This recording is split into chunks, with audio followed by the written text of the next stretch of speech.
Ah, yes, gluten. The thing in so many delicious foods like bread, pasta, pizza, cookies, cereal, and so much more. Many people don't even really know what gluten is. They just avoid it because some trendy LA influencer told them to and told them it was downright evil. But what is gluten really? Gluten is a structural protein naturally found in wheat, barley, and rye. Gluten helps foods maintain their shape and structure. The word gluten actually has origins in the Latin word glutenum, which means glue. So for the next 30 days, I'm setting out on a gluten-free adventure to see if gluten-free diets are just another fad or if gluten really is a thing to avoid.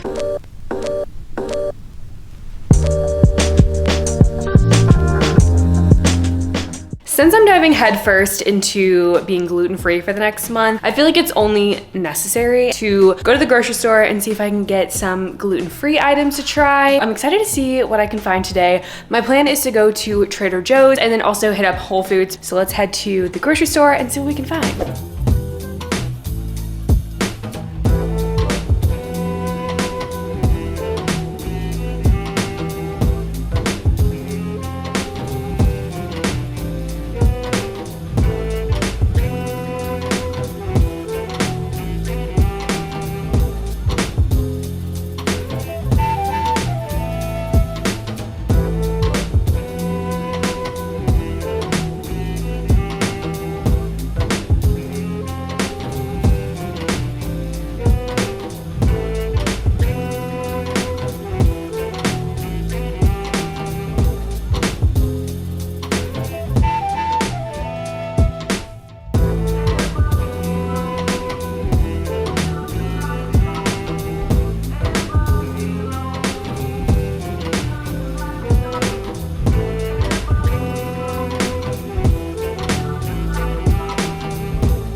Between the two stores, I spent a total of $120.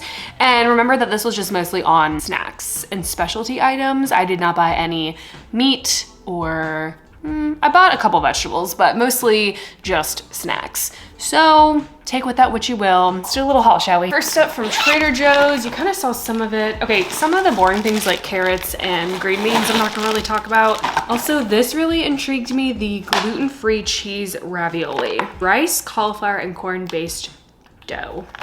Grabbed the gluten-free JoJo's. I assume these are equivalent to the gluten-free Oreos. I grabbed 2 of these gluten-free English muffins. I grabbed 2 because I want to make some egg sandwiches because those are super easy meal preps that I like to do because I like to take some kind of breakfast with me to work or just generally in the morning when I'm in a hurry. These sour cream and onion corn puffs, gluten-free.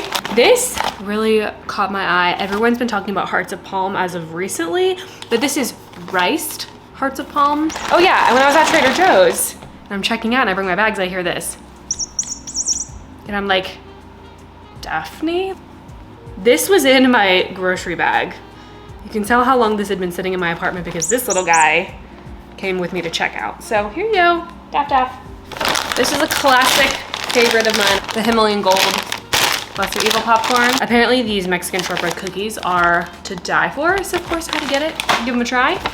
These struck my eye as well, kind of giving like healthy or gluten-free goldfish or something. These also really struck my eye, but they were quite expensive. The mozzarella sticks and pot stickers are usually always contain gluten, so both of these were gluten-free. Very interesting. They had a gluten-free burrito, Amy's burrito with cheddar cheese, and it's gluten-free. I got this gluten-free pizza. This little guy was $10. But anyways, I'm gonna have these pot stickers and maybe make some green beans as well, just as a little side dish, and have a super, super late lunch right now. I went ahead and just like made the whole package of the pot stickers, and I went ahead and cooked the pot stickers with the sauce in the pan instead of like dipping them into the sauce. I feel like they're gonna taste normal, but they're delicious. They taste like a normal pot sticker. Whatever they use on the outside for the dough Tastes completely normal. These are amazing. Just a little update. I am doing some late night meal prepping because I have nothing else to do right now. I'm working on making my egg sandwiches. So my newest method is to go ahead and prep like the egg mixture. So whether you're using liquid egg whites, regular eggs, whatever, mix them all up in a big bowl, whisk them together, and then just put them on a baking sheet lined with parchment paper and just like dump out the entire mixture and then bake it in the oven. I do 350 for like 10 to 15 minutes, and then I cut them up in squares, and they kind of give off like the McDonald's like egg sandwich folded flat square egg kind of vibe. So much easier than putting them in the muffin tins. Also, I decided that I wanted to make some homemade chicken sausage patties, but all I did was I took a pack of ground chicken and I put it in a bowl. I got another little bowl with a bunch of like seasonings and spices, grabbed some gloves and like mixed it together, and then just like rolled them into like little patties. I did like weigh them out just so they were like all about the same size,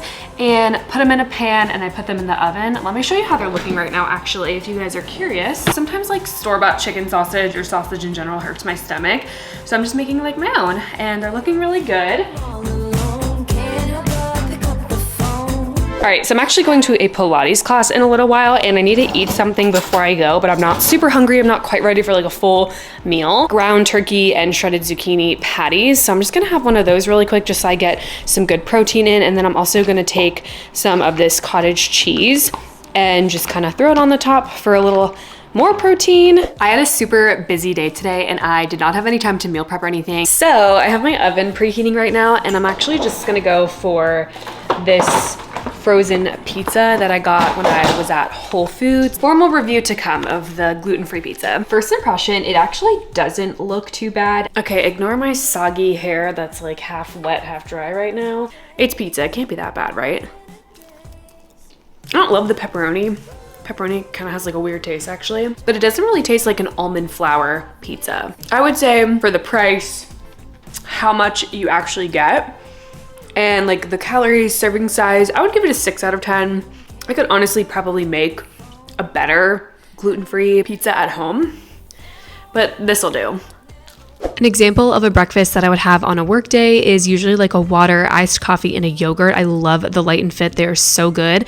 I'm having that or one of the breakfast sandwiches that I made earlier in this video. And here's an example of lunch I had one random day. I don't know why I didn't film the recipe, but it's like a ground turkey patty that has shredded zucchini, feta, lemon juice, Greek yogurt in it. It's honestly like a Greek-inspired kind of patty, and it is delicious. I am gonna have one of these breakfast sandwiches that I made earlier in this video. I'm gonna pop this in the microwave. I mean, taking the aluminum foil off first, of course, because I don't need an explosion. I typically pop this in the microwave for like 1:30 to 2 minutes, and it usually cooks all the way through perfectly. This is what it looks like when it's microwaved. It's pretty solid. Like, it's not bad for like a homemade version, a little healthier, gluten-free. This is the vibe after a 12-hour shift. I need to make something for dinner. I don't have anything planned. I am gonna show you a relatively quick and easy dinner, but I'm gonna show you that you don't necessarily have to have like the freshest of ingredients, the most perfect of things in your pantry. Literally brainstorming this as I talk. I'm gonna have some chicken sausage. I haven't had these yet. Gluten-free, I would hope. Just chicken sausage. I'm also going to just whip out some frozen green beans because I think it's important to have some veggies, some greens. In like the world of dieting and food and nutrition, you will go on any form of social media. One fitness person is like, I lost 50 pounds. I didn't measure a single thing. I ate intuitively and I am amazing. And then you look over at a gym bro and he's like, calories in versus calorie out. You better weigh every single thing that you put on your plate that goes in your gullet. Do you hear me? Ah! Most of the time I just eat when I'm hungry, and I eat what I'm hungry for. So like if I make a big plate of food, but like by the time I'm halfway through, if I'm like, okay, I'm full, I just don't eat the rest. So like put it in the fridge. My biggest advice is A, talk to a professional if you can, doctor, dietitian. See if you can get some advice from someone who is trained in that area. So if you can't, work on figuring out what works best for you. And if that means trial and error, then it means trial and error. It just might mean that it takes longer. It's worth taking that time to find out what works for you, if it's gonna ultimately make you feel better and be happier and have a better relationship with food. I don't think there is necessarily a right answer. There's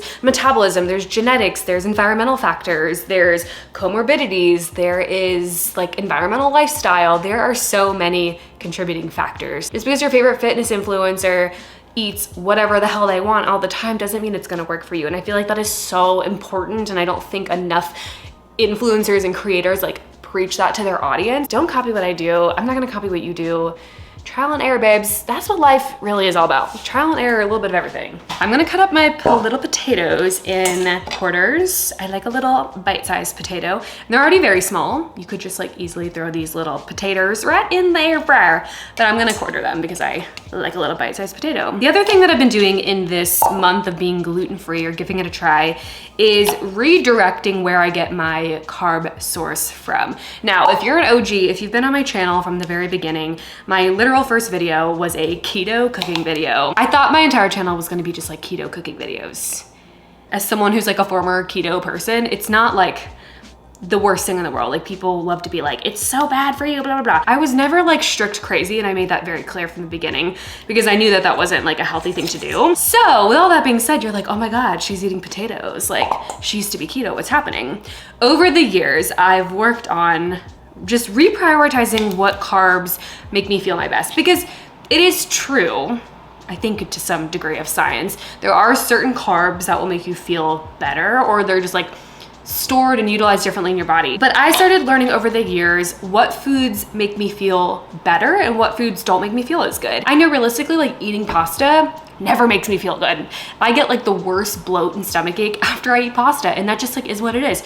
So for me, I limit my pasta because I know I'm not gonna feel good, and I like to feel good. Like it's not a demonizing carb thing. It's not, I'm a pasta hater. It's just, I would rather feel better than feel like crap. But that doesn't mean I'm never gonna indulge. I'm very much like, let's live life, enjoy the ice cream, get the dessert with your friends, get the cocktails when you're out. But it's just something that I know I can't do every single day if I wanna feel my best, if I want to sleep well, have energy, like accomplish a workout, make it through long 12-hour days. So it's just been like a mental shift and like a priority change. That's why on this channel, I like to preach that health is subjective. Because again, like your physical appearance does not necessarily indicate your health level. I'm not here to give advice medically or whatever. I'm just out here. I'm just a girl on the internet. Here we are. And we're also healing our food relationship too, one day at a time. So anyways, the little TED Talk aside, I'm going to just season these up with a little bit of olive oil and some seasonings. I'm gonna chop up 2 chicken sausages, throw it in the air fryer, cook my green beans, and I will see you when it's finished. This is my gluten-free dinner tonight. You know how they tell you not to have like all beige foods? Sometimes you just have to have beige foods. We have a little bit of color here, but it's mostly beige. Try a little chicken sausage, see how it is. Oh, hot. You know, when something's hot, you just go. Oh my gosh, it's hot. I should have known. You had a 400-degree air fryer. Pretty good. I'd rank it an 8 out of 10. Anyways, I'm gonna enjoy my girl dinner and watch a little YouTube. Also have a Diet Coke, because Diet Coke, supremacy, okay? For lunch this day, I decided to have the Cafeteria Taco Tuesday, and it was only $8, and they loaded this thing up. I've got like chicken, rice, beans, free guac, free queso. It was delicious, and it was gluten-free. I have a not so fun update to share with you guys in terms of just in general, but then also just like my gluten-free month. Here's the thing, on my channel, when I'm doing these challenges, whatever it is, I try to stay committed. So no matter what goes on in my life, I'm like, I gotta stick to it. I had such a fun plan for today. I was like, you know what? I like had to work a half day today. I was like, when I come home, I'm just gonna like take a quick little cat nap, and then I'm just gonna like do some gluten-free baking, because I had got some stuff at the grocery store prior. Like I was gonna try to bake like some cookies. I was gonna bake like this big recipe for dinner, like whatever. Like I was just so excited. Well, guess what? The universe had other plans for me. Long story short, I actually got in a car accident today. I am totally fine. Unfortunately, my car is fucked soaked up right now and it had to get towed, unfortunately. A million and one ways that could have went really, really bad. So I'm just so dang grateful that literally everything's fine. And then after that, I've just been on the phone and on my computer dealing with like insurance company stuff. But the moral of this story is I'm still rocking my gluten-free no matter what happens. I have no energy to cook or bake. I don't have any mental capacity right now to do that. So I was like, fuck it, I'm ordering Uber Eats, and I did. And I got a gluten-free pizza from this place called Mellow Mushroom. I don't know if Mellow Mushroom exists in other parts of the US, but I know that it's in several different places in North Carolina. So I got a pizza from Mellow Mushroom. Okay, not bad, not bad. All right, here is like what the crust looks like. I don't even know what their gluten-free crust is made of. Didn't say on the Uber Eats app. I have no idea, but I'm gonna trust them. So cheers. I mean, tastes like a regular pizza to me. It's a little grainy. I think it's a great gluten-free option. Anyways, I'm gonna enjoy my gluten-free pizza. Hopefully I can update you guys tomorrow because I'm done filming for today, but gluten-free pizza for the day. I will catch you guys sometime tomorrow.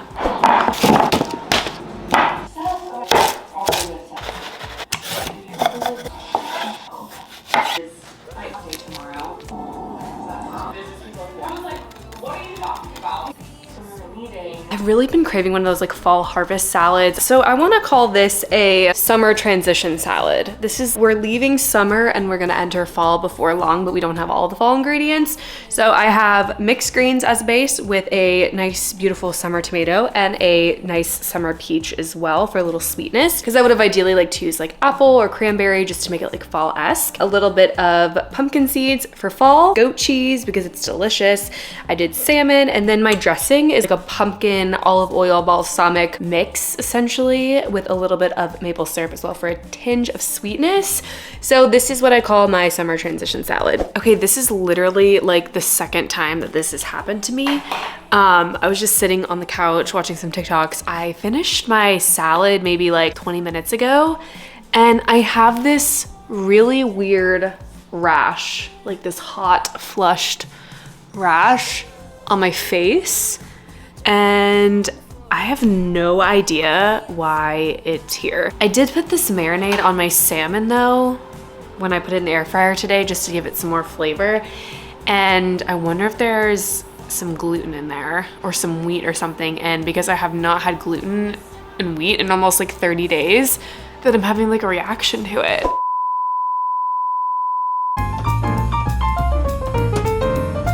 I told Anthony that I was trying to be gluten-free for a month, and we had a debate about the gluten-free Oreos. So we're doing a taste test, and he's gonna do a blind taste test and see which one is the real Oreo, which one is the gluten-free Oreo. Are you nervous? Not at all. I believe 100% I'm going to be able to tell which one is gluten-free and which one is the regular Oreo. You can't look at them. Okay. They don't look any different.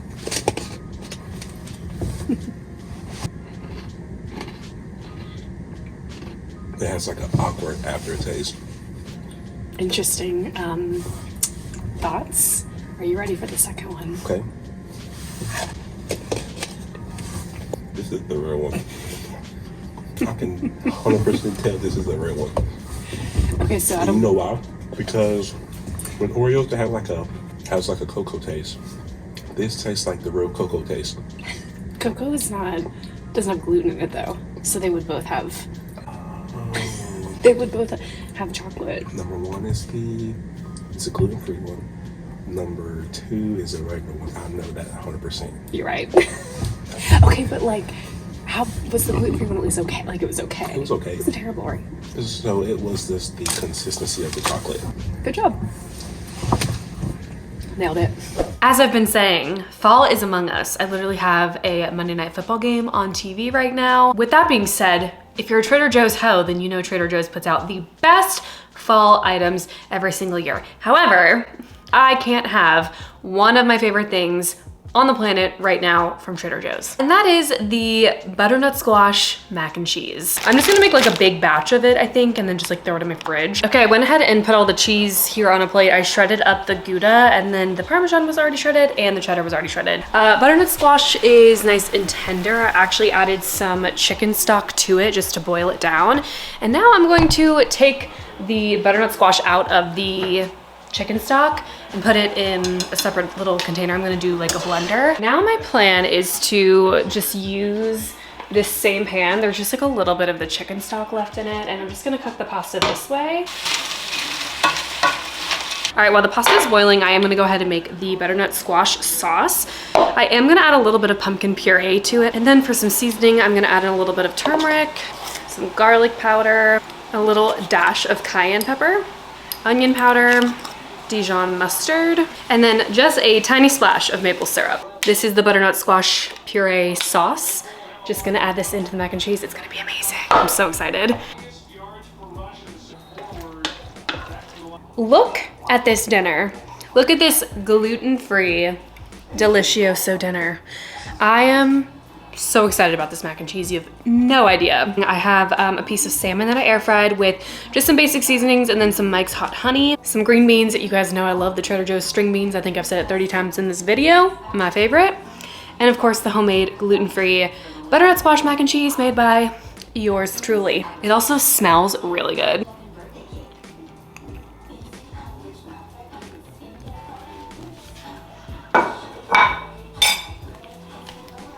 It's definitely not identical to the Trader Joe's one, but this might be better actually. Dare I say it? Dare I say it. I'm about to do a little meal prepping for work the next 2 days, and of course it has to be gluten-free. So I'm making something with ground turkey, and usually what I like to do is make like a ground turkey bowl. It's also like quick and easy at work. Microwave it, like boom, you're done. Kind of like Chipotle bowl style, like you have a rice base. I'm gonna try the riced hearts of palm that I got at Trader Joe's earlier in this video. It says that you can like cook it on a stovetop like you would rice essentially. This entire package of the hearts of palm is only 60 calories. So yeah, I'm going to cook this up. I'll let you know how it turns out. Can I show you guys my favorite yet most ridiculous Amazon purchase? This bad boy right here. An automatic can opener. So I have this can of beans that I need to open. Just stick it on top. Press the button. Do it like one-handed. Amazing. This is the final product of my ground turkey bowl with my riced hearts of palm. So I ended up adding like beans and lettuce, cheese, some jalapenos, and I also added in some Cholula sauce because I am a hoe for some Cholula sauce. So good. Honestly, I would rank it like a 6.5 out of 10. It was okay. It kind of gives off like the riced cauliflower vibe when everyone was using riced cauliflower instead of rice. Honestly, rice obviously is the best option, but this wasn't terrible, especially if you are vegan or gluten-free or anything like that. Probably won't repurchase it, but it wasn't bad. And also I needed to add a ton of spices for it to taste good. Exactly 30 days ago, I cut out gluten from my diet. I wanted to see if I could eat a gluten-free diet for a minimum of 30 days and see how I felt. I hate to admit this. Like with every fiber of my being, I hate to admit this, but I have felt so incredibly good these last 30 days. I have had more energy. My brain fog has completely disappeared. A lot of my inflammation and bloating and just like blah feeling has completely gone away. I never thought I would try gluten-free ever because gluten is delicious. It's in everything that is so, so good. And of course, gluten-free diets and fads have been around for so long, but I hate to admit it, but I really, really, really do feel so good. Whenever I do these sort of diet or workout challenges, I do sometimes tell you guys if I weigh myself, if I lost any weight, how I'm feeling, if I lost inches. Weight is what it is. We know it's not the most accurate way of determining health or anything like that. There's also actual fat that a person loses. There's water weight, so who knows? But when I stepped on the scale today, I lost a total of 8 pounds, which was pretty impressive because again, was this like inflammation, was this bloating, water weight? I mean, a win is a win. Cutting out gluten actually wasn't as hard as I thought it was gonna be. I think because we are in 2023, there are so many restaurants and grocery stores and specialty food stores that just sell gluten-free items. Any restaurant you go to nowadays, there's probably a gluten-free menu, or there's at least a little like star next to the food that says, hey, this is gluten-free. Some of the pros of being gluten-free these last few months, as I mentioned, just feeling overall so much better, having better energy, not feeling as like fatigued, tired, brain fog. I feel like some of my swelling and inflammation went away. Just overall feeling better. I definitely also wasn't craving like super sugary foods, or wasn't like craving foods that had gluten in them. I feel like just generally I was eating a little bit less, and I felt very full as I was eating my meals. And some of the cons, as you can imagine, the price point of a lot of these gluten-free specialty items, whether they were something that I got from a restaurant or at the grocery store, definitely come with a heavy price point. Kosher, vegan, gluten-free, Whole30, they're gonna tack on a little bit of extra money because they can. I've mentioned it here and there on my channel before, but if you missed it, I actually was diagnosed with SIBO at the beginning of this year. And if you don't know, SIBO stands for small intestine bacterial overgrowth. There is good and bad bacteria in your gut, and my gut just so happens to produce more of the bad bacteria than the good. So I've been going to a functional medicine doctor since the start of this year to really help kind of fix my SIBO without just taking a bunch of medicines and a bunch of antibiotics, just seeing how I can like naturally heal my gut in the best way possible. And about a week ago, I had an appointment with her, and I actually told her that I was doing a gluten-free challenge for my YouTube channel, and that I was just trying it out and how amazing I felt. And I showed her the photo of my face after I had that salad, like midway through the challenge when I had that horrible like blotchy rash. And she feels very confidently that I actually do have a gluten intolerance and or allergy. And on my next appointment, we're actually gonna do some diagnostic workup for celiac disease, or just seeing if I have a specific food allergy to gluten. So in the weirdest way possible, this video and actually trying this challenge is going to be super helpful, not only for me, but for my gut, to see if I actually have an allergy to gluten, which is kind of crazy because I never would have thought about it. But had I not had that reaction the day that I was eating my salad, had that rash, and then shown my doctor, I would have never guessed that I actually had an intolerance or allergy to gluten. So it's kind of like a weird, like found a silver lining in this challenge. I don't know. Obviously, I'm not giving any kind of nutritional or medical advice, but if you're someone that you feel like you struggle with like bloating, inflammation, being like chronically tired, fatigued, brain fog, honestly try cutting out gluten for a month and see how you feel. Again, not medical advice whatsoever. Always go seek and talk to a professional if you're able to, but just a lighthearted little challenge like this where you're just eliminating gluten for about 30 days. You never know, you might feel really good. As always, if you made it this far in the video, thank you so much for watching. Feel free to comment down below what diet challenge or celebrity workout I should try next. I'm happy to try it out for you guys because look at this, I like learned a whole bunch about gluten, so you never know. Make sure you go easy on yourself, and I'll see you in the next video.